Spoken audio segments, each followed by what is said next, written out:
Bonjour le Bénin, bienvenue si vous venez à l'instant de nous rejoindre. Dans Mardi Santé, on évoque l'arthrose. C'est une pathologie très fréquente chez les femmes qui touche les articulations. Les premiers symptômes apparaissent généralement à partir de 40-50 ans. Mais la maladie, elle commence parfois bien plus tôt. Pourquoi les femmes sont-elles les plus touchées par cette maladie du cartilage? Peut-on la prévenir? Quelle prise en charge existe? On vous en parle ce matin. Fallon Kissé, bonjour. Madame Megan, bonjour. Madame, monsieur, bonjour. Comment allez-vous? Ça va très bien. Et chez vous? Et chez vous? Mais je me porte comme un charme. D'accord. On en parle avec notre invité, docteur de Suyovo. Vous êtes un rhumatologue. Et avec vous, Herman l'a dit, on va parler de l'arthrose, mais aussi, Herman, de l'arthrite. Dites-nous, déjà, on sait que, docteur, ces deux affections, on les qualifie de faux jumeaux. Pourquoi? Bonjour madame la journaliste, bonjour monsieur le journaliste, chers téléspectateurs, bonjour.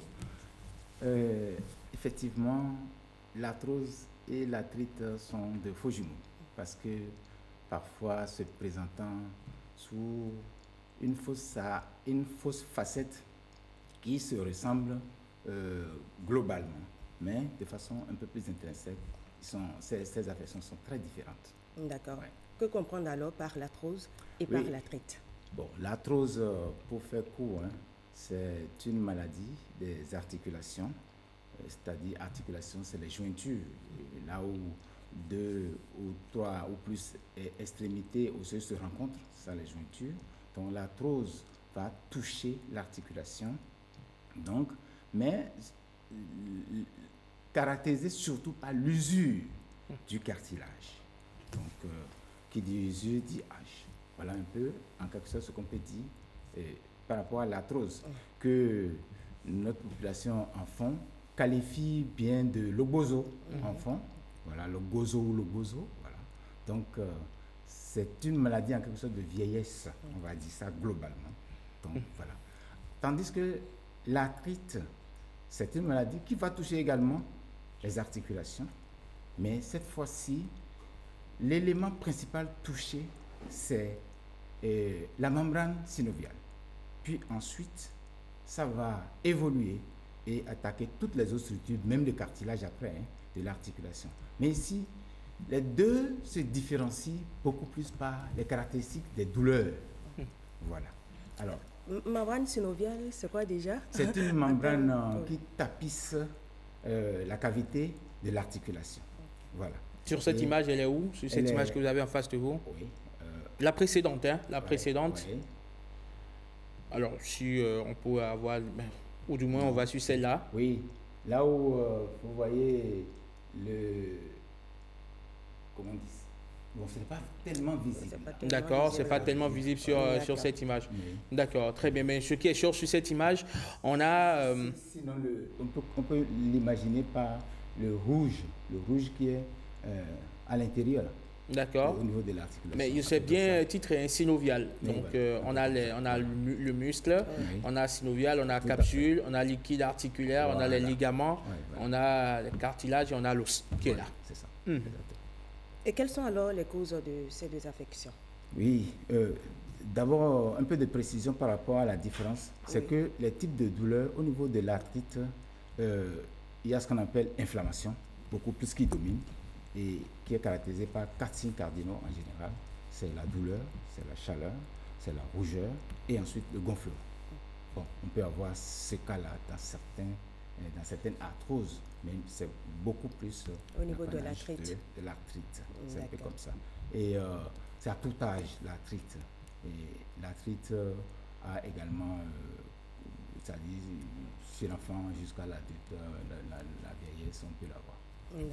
Alors, si vous permettez, Fallon Kissé, je vous demande quelle est alors la différence également quand on parle de goutte, la pathologie. Oui, si vous voulez, la goutte, c'est une maladie comprise parmi le groupe des maladies qu'on appelle arthrite.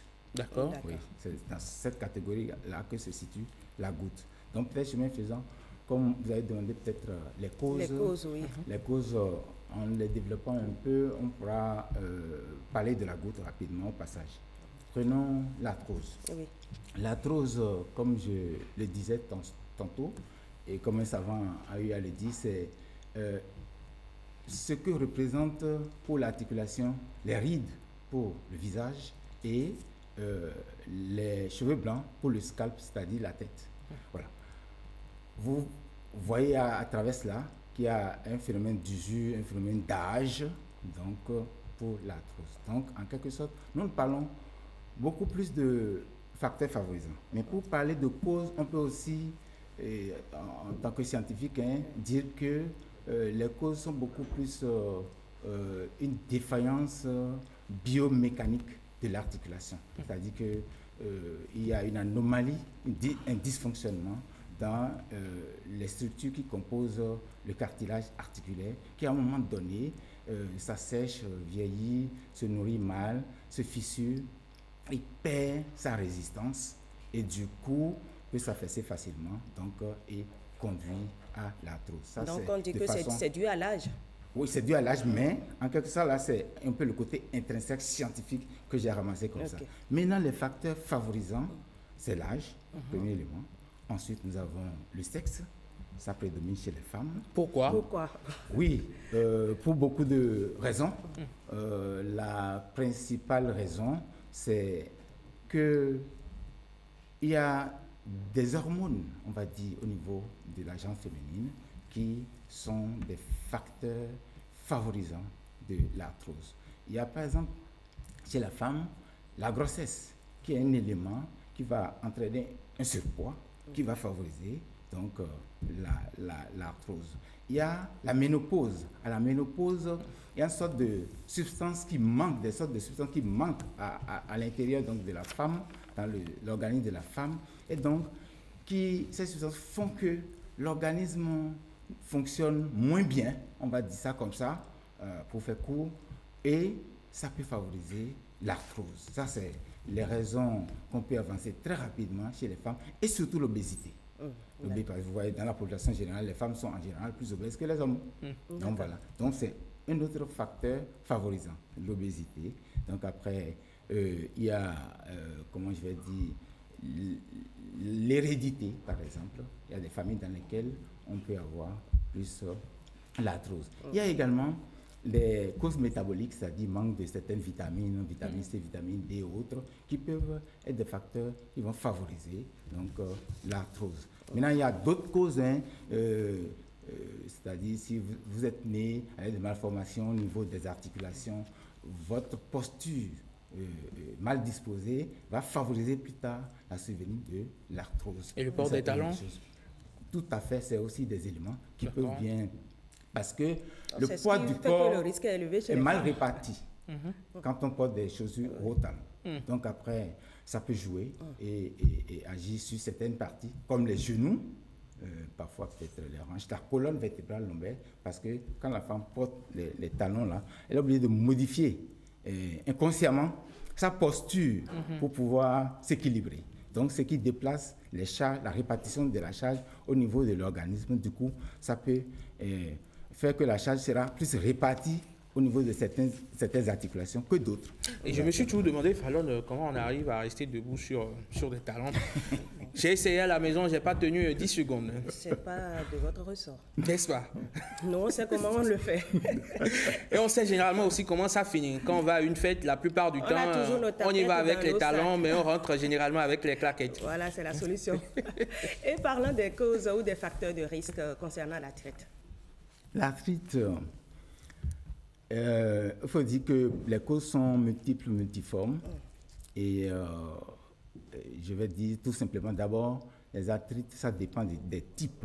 Sinon, il y a aussi l'éthiopathogénie pour certains types d'arthrites qui sont un phénomène génétique. Les maladies qu'on appelle généralement les rhumatismes inflammatoires. Donc, ces rhumatismes inflammatoires, en fait, surviennent le plus souvent sur des terrains prédisposés. Voilà. Donc, cela, c'est le fait de la génétique, un certain nombre de choses. Ça, c'est une cause. Maintenant, parlant du moins de l'arthrite en général, on peut distinguer les causes comme les infections. Ça, c'est ce qui prédomine. Il y a, comme je viens de dire, les rhumatismes. Et dans le groupe des rhumatismes, il y a une multitude de maladies. Après les rhumatismes, on peut avoir les cancers, et on peut avoir également les causes comme les étiologies métaboliques, un peu comme vous avez parlé tout à l'heure de la goutte. La goutte, donc, qui est une maladie microcristalline qui est liée à une surcharge dans l'organisme de ce qu'on appelle l'acide urique, donc hyperuricémie. Cela se rencontre chez des gens qui consomment beaucoup de viande, les haricots en surconsommation, les gens qui consomment également de l'alcool, le vin rouge par exemple. En tout cas, les bons viveurs, voilà, ceux-là peuvent développer facilement la goutte. D'accord. Ça, c'est ça. Le cancer, vous savez déjà un peu, parfois la cause n'est pas connue, ça survient comme ça de nulle part, et donc la personne va en souffrir. Bien. Et autre cause, je venais de dire, par exemple, il y a le rhumatisme. C'est là où il y a la multitude de formes de maladies inflammatoires. Et le chef de file de ces rhumatismes chroniques inflammatoires s'appelle la polyarthrite rhumatoïde. C'est une des formes dont je donne l'exemple comme ça. Et c'est des maladies qui attaquent les articulations un peu partout. Donc, les rhumatismes qui surviennent chez les gens qui sont génétiquement prédisposés et à la faveur d'un événement extérieur, soit le froid, soit exposition aux rayons ultraviolets, autre chose, consommation de certains aliments, certains médicaments. À la faveur de cela, à la faveur d'une infection, certaines maladies peuvent emballer le système immunitaire de l'organisme et se déclencher. Maintenant, il y a les infections, comme j'ai dit. Les infections, c'est les infections bactériennes, c'est les infections virales, parasitaires, mycosiques. Toute forme d'infection qui attaque l'articulation peut donc générer ce qu'on appelle l'arthrite. Dans le groupe des infections, il y a les maladies arthritiques post-infectieuses, c'est-à-dire que l'infection est dans le corps, mais le corps réagit au niveau de l'articulation. Voilà. Donc, on remarque qu'il n'y a pas le facteur âge au niveau de l'arthrite. Non, du tout pas. Voilà. C'est pourquoi aussi bien les enfants que les adultes peuvent en souffrir. Voilà. Je peux y aller? Allez-y, oui. toujours. Fallait. On suppose, Herman, qu'il y a un traitement pour tout ça. Oui, il y a un traitement, bien sûr. Quels sont les traitements disponibles pour ces Bon, deux affections? pour l'arthrose, d'abord, pour parler de traitement au niveau de l'arthrose, il faut déjà mettre l'accent sur la prévention. La prévention, ça passe d'abord par, comment on dit, les mesures d'hygiène de vie en général. Et il y a le programme national de lutte contre les maladies non transmissibles, dont figure l'arthrose, qui a donné une belle petite formule qu'il faut garder. Ça, c'est bon pour toute la population. C'est la formule 00533P. 00533P. Alors, le premier 0 veut dire 0 alcool. D'accord. Deuxième 0, 0 tabac. Ensuite, 5 portions de fruits et légumes par jour. Le 30 signifie 30 minutes de marche par jour, 5 à 7 jours dans la semaine. Et les 3 peu, régime peu salé, peu gras et peu sucré. C'est déjà une mesure générale. Une bonne alimentation. Une bonne alimentation. Une bonne hygiène de vie. Voilà. Donc, ça va éviter de prendre de poids inutilement, etc., etc. Donc, j'ai parlé de prévention. La prévention, c'est de lutter contre les facteurs que l'on reconnaît et sur lesquels on peut agir, tels que, par exemple, je vais dire, le poids. Le poids, on peut agir sur le poids. Donc, éviter de prendre du poids. Si on connaît d'autres facteurs, comme on en dit tantôt, les gens qui ont des malpositions, les malformations, ça, il y a des choses. Si on les prend en charge tôt et qu'on corrige ces déformations, on va éviter l'arthrose. Mais par exemple, l'âge, on ne peut pas agir sur l'âge. Le sexe, on ne peut pas agir sur le sexe. Donc voilà, donc, à ce niveau, on est, comment dirais-je, désarmé. Maintenant, le traitement va consister donc à donner beaucoup de conseils pour la prévention. Maintenant, le traitement curatif, comme on le dit, lorsque l'arthrose est déjà là, c'est d'abord les mesures, comment dirais-je, physiques. Les mesures physiques, entendez, il y aura peut-être le repos, aller peut-être faire des marches, bien bon, enfin, quand la douleur est intense, on ne peut pas. Maintenant, quand la douleur sera moindre, il faut essayer de dérouler l'articulation, etc., etc.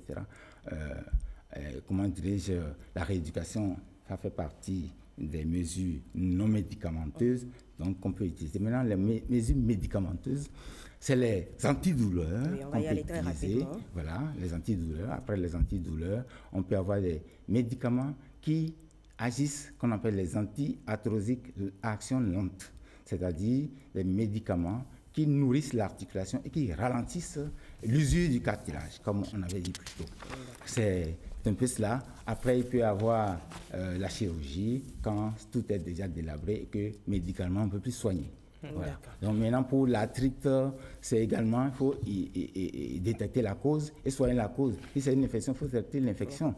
Et si c'est une maladie, comment dirais-je, rhumatismale, on ne pourra pas, mais on va agir de façon plus approfondie sur la cause inflammatoire. Si c'est une goutte, il faut savoir manger, etc. etc. Donc voilà un peu comment on prend en charge beaucoup, docteur Dossuyowo. Ces maladies-là. À cela, on va ajouter comme conseil aux femmes de limiter le port des talons. D'accord, si elles peuvent entendre. Si elles peuvent. On entend. Merci bien, docteur Dossuyowo. Je rappelle que vous êtes médecin, rhumatologue, praticien au CNHU de Cotonou. Oui. Herman, c'est tout pour notre page santé de ce jour. Merci. C'est le plaisir de présenter avec vous. Mais merci beaucoup à vous, Fallon.